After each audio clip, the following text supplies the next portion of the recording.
All right, we're doing a alternator change on a 2010 Toyota Camry.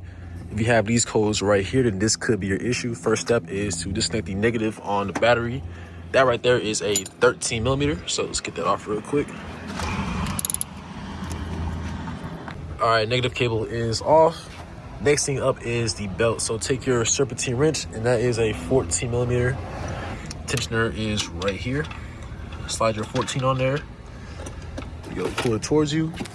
See the belt loosens up just like that, and just slip it off.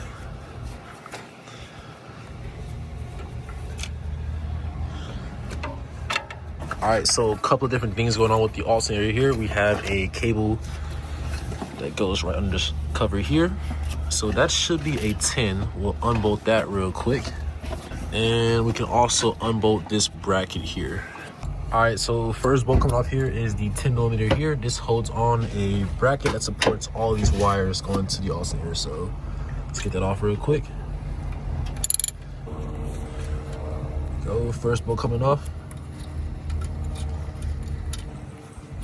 All right, so that comes off right there. Next bolt up, this one right here. Another 10 millimeter right there.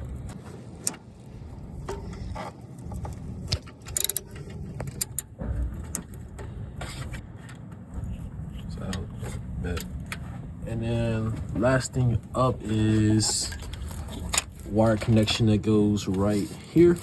So this slides out the alternator as well. So on this clip here, if you pull the covering back, so this wire slides out right here.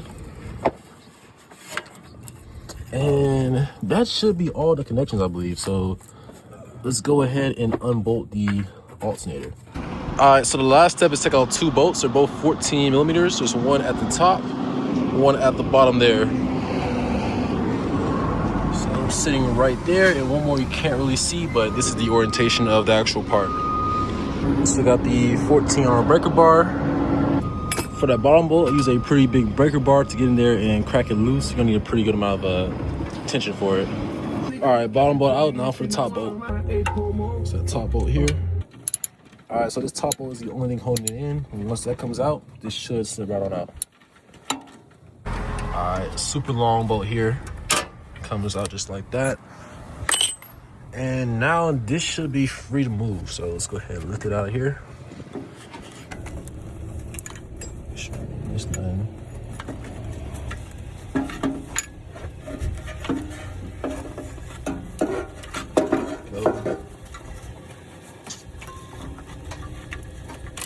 Just finesse it out.